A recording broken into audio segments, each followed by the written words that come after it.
Midi avec Rachid Mbaki. Bonjour et bienvenue dans Atlantique Midi, une émission qui est consacrée aujourd'hui à la généralisation, ou en tout cas le début peut-être de la généralisation de l'apprentissage de l'anglais dès les petites classes. L'Académie de Casablanca Stade a souhaité lancer une expérimentation à partir de la rentrée prochaine. On sait que déjà c'est en cours de généralisation au collège, c'est ce qu'avait annoncé le ministre de l'Éducation, avec 100% des élèves qui devraient être normalement concernés au collège à partir de 2025.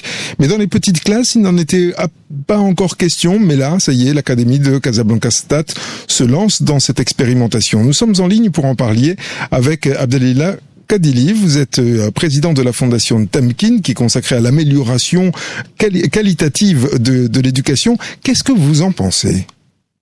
Merci de cette opportunité de partager avec vous, proche de la Fondation Tamkin et son travail sur le terrain, aussi bien pour cette thématique que pour d'autres thématiques.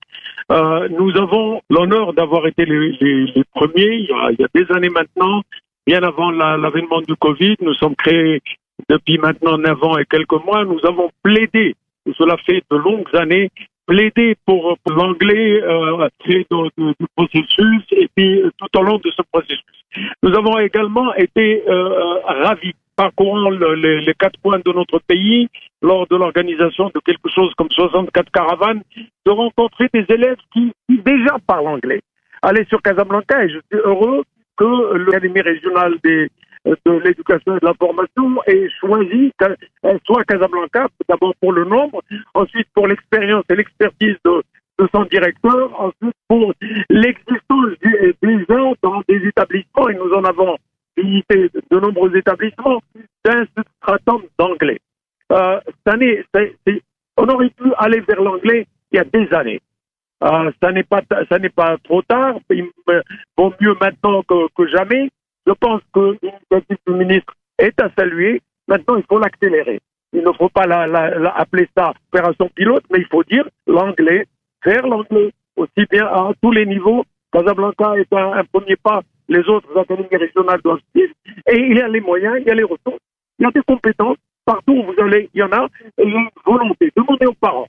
Et les parents vous disent, nous avons inscrit, nous avons mis nos enfants à apprendre l'anglais. J'ai visité récemment un grand lycée de Casablanca. Et j'ai été agréablement surpris. On m'a présenté avec 19 élèves. Eh bien, toutes et tous avaient un anglais parfait. Non seulement cela, pas uniquement en anglais, mais dans les technologies de l'information et de la communication. J'étais agréablement surpris par 2 élèves. Une fille qui va faire maintenant à Hawaï et un garçon qui n'a pas encore fait sa première année du baccalauréat. Eh bien, ces 2 élèves, extraordinairement dans leurs études, parlent un anglais parfait et le pratiquent dans des relations avec l'étranger. L'élève, là, celui qui est je pense que dans cette année, il passe à la première bac, travaille déjà avec Google, travaille déjà sur le cloud computing. Effectivement, c'est spectaculaire. Vous pensez que l'anglais, c'est vraiment la langue qui est incontournable aujourd'hui? Vous savez, Simbarki, j'ai fait l'exercice suivant, et puis je vous raconterai une petite anecdote personnelle. J'ai fait l'exercice suivant avec une de mes collègues à la Fondation, la directrice générale de la Fondation. Et je lui ai dit, prends-t-on une intelligence pour élaborer un algorithme pour nous? Eh bien, tout ce que cette intelligence nous a donné, l'algorithme était en anglais. Si nous voulons accélérer le pas vers une éducation de qualité et dépasser tous les blocages, tous les problèmes que nous connaissons aujourd'hui, eh bien, il faut y aller. Ça ne veut pas dire qu'il faut éliminer une autre langue. Absolument pas. Oui, c'est-à-dire qu'il n'est pas question d'éliminer le français, par exemple. Non, bien au contraire. C'est une richesse qui nous appartient, que nous pratiquons avec beaucoup de brio pour certains, pour d'autres avec difficulté. Il faut renforcer et le français et l'anglais, approfondir notre maîtrise de l'anglais. Nous sommes un pays qui a toujours été rompu dans la population, a toujours été rompu à toutes les langues. L'anglais, c'est un état d'esprit, c'est une façon de réfléchir, c'est une façon d'aborder les problèmes. J'ai une petite anecdote que je voudrais partager avec vous. J'ai une petite fille qui a maintenant 9 ans, quand je 4 ans, elle s'est mise dans un coin, là, à l'étranger, et puis elle est revenue avec une petite feuille de papier où elle avait griffonné quelques traits, et elle m'a dit, papy, j'ai fait un projet pour toi. C'est une façon d'approcher les choses. C'est un état d'esprit, et c'est mindset. J'aurais aimé que cet échange ait lieu en anglais, en français, en arabe, pour que tous et toutes comprennent. Il est impératif. Regardez un pays africain.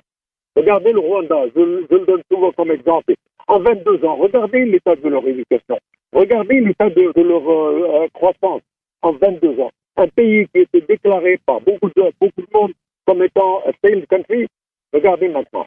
Un taux de croissance qui varie entre 7 et 11%. Une éducation de grande qualité.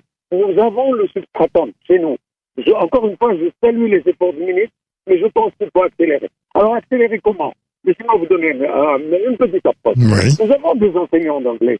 Nous en avons quelques milliers. Eh bien, pourquoi ne pas les chambrer pendant 6 mois? Quelque part, pendant 6 mois, à raison de 10 heures par jour. Et puis ensuite, les charger d'encadrer les autres. Et ça permettrait une accélération de la maîtrise de cette langue. Pas uniquement l'anglais, mais toutes les matières. Nous avons ce qu'il faut dans notre dispositif, qui n'est pas mauvais, mais qui doit être adapté. Qui doit être adapté, qui doit évoluer et qui doit être accéléré, selon vous. Voilà. Alors, l'adaptation doit se faire de plusieurs façons. D'autres pays l'ont fait. Singapour, la Finlande, le Rwanda, et j'en passe. Elles s'adaptent en utilisant de manière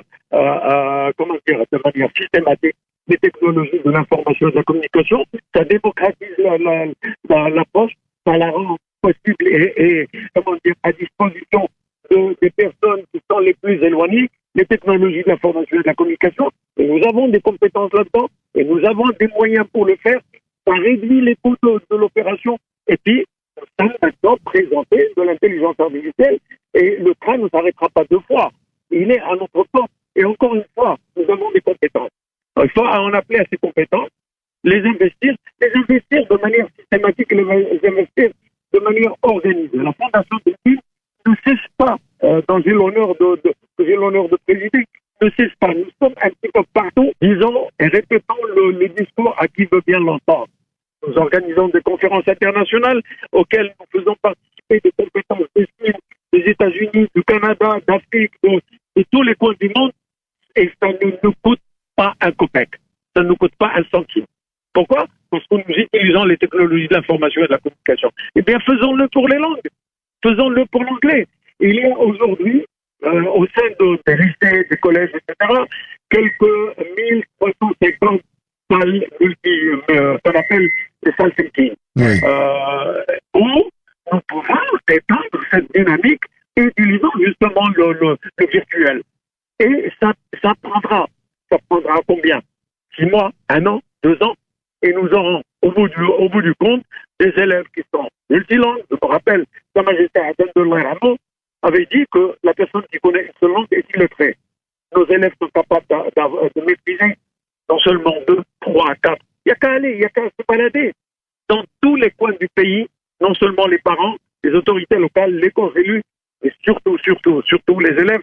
Parce qu'aujourd'hui, les réseaux sociaux vous montrent énormément de choses et nos élèves sont branchés là-dessus. Autant être branchés pour un objectif, celui de renforcer les compétences de langue. Alors, en renforçant les compétences de langue, bien entendu, ils acquièrent d'autres compétences. Et cela, je pense que commencer à Casablanca, ça peut être étendu à Rabat, là également c'est la 2e académie régionale, et puis Marrakech et les autres. Nous en avons 12. Eh bien, faisons le point et étendons l'expérience à tous. Nous avons les moyens et à tous. Est-ce que vous pensez que l'anglais est la langue des nouvelles technologies, quelque part la langue de l'avenir, et les autres langues, alors il y a l'arabe bien sûr, qui est la langue, j'ai envie de dire, de tous les jours, la langue aussi administrative, et puis les autres, et particulièrement le français, qui sont les langues, disons, d'un certain romantisme? Permettez-moi de citer quelques compagnies, pas pour faire leur publicité, mais juste les citer, parce que pour vous donner un exemple, Mozilla ne réfléchit pas en arabe. Google ne réfléchit pas en arabe. Il vous fait de très belles traductions aujourd'hui, mais les algorithmes sont en anglais. OpenAI est en anglais. Ils sont à Silicon Valley. C'est là où nos jeunes vont. Et il y en a, j'ai rencontré lors du ZAETEX des jeunes épatants, magnifiques, qui travaillent à Silicon Valley avec des compagnies de grandes factures. Eh bien, ces jeunes-là ne le font pas en arabe ni en français. Là, pour ceux qui pensent que la langue arabe est une langue des juifs, etc., eh bien, ils y reviendront. La langue arabe peut absolument être un véhicule de transfert de la technologie, pour peu qu'elle soit utilisée, pour peu qu'elle soit, j'allais dire, adaptée. Mais non, elle a tout ce qu'il faut pour être utilisée. Mais malheureusement, aux États-Unis, elle n'est pas utilisée. En Chine, elle n'est pas utilisée pour ça. Alors, autant acquérir la langue et renforcer les compétences de nos élèves, de nos jeunes, de la génération qui va diriger notre pays dans quelques années, dans ces langues-là. Parce que, encore une fois, une langue, c'est une façon de réfléchir, c'est une façon d'être. Eh bien, de l'autre côté de l'Atlantique, ils réfléchissent dans cette langue-là. Et pour avoir une interaction, pour pouvoir bénéficier de tout ce qui se passe de l'autre côté, et dans un cadre collaboratif et partenarial, il faut maîtriser la langue. Et il ne faut pas attendre que les jeunes arrivent à 16 ans, 17 ans, 18 ans pour dire il faut faire. Non, il faut aller très très jeune. Permettez-moi également d'ajouter autre chose, pas uniquement la langue, mais initier nos jeunes à tout ce qui est technologie de l'information et de la communication. Leur maîtrise est fondamentale. Il ne faut pas attendre qu'ils soient au lycée pour leur apprendre à pianoter sur un ordinateur ou à faire une recherche. Non, il faut que ça commence maintenant. Et démystifier tout ça, c'est ce que nous faisons tous les jours, c'est ce que nous essayons, aussi bien au niveau du message, au niveau du comportement, qu'au niveau des actions que nous entreprenons sur le terrain. Nous sommes arrivés à quelques 260 partenaires au Maroc et à travers le monde. Mmh. Et nous trouvons le même discours. Partout où nous allons, nous trouvons le même discours. Je reviens d'un périple africain. Nous avons beaucoup à offrir à l'Afrique. Où on ne parle même pas d'intelligence artificielle. Quand vous avez un ministre qui vous dit « je ne connais pas le nombre de mes enseignants, de mes élèves, etc. », ça vous dit non. Nous sommes en mesure d'apporter à ces pays-là, dans un cadre collaboratif et partenarial, ce que nous avons chez nous.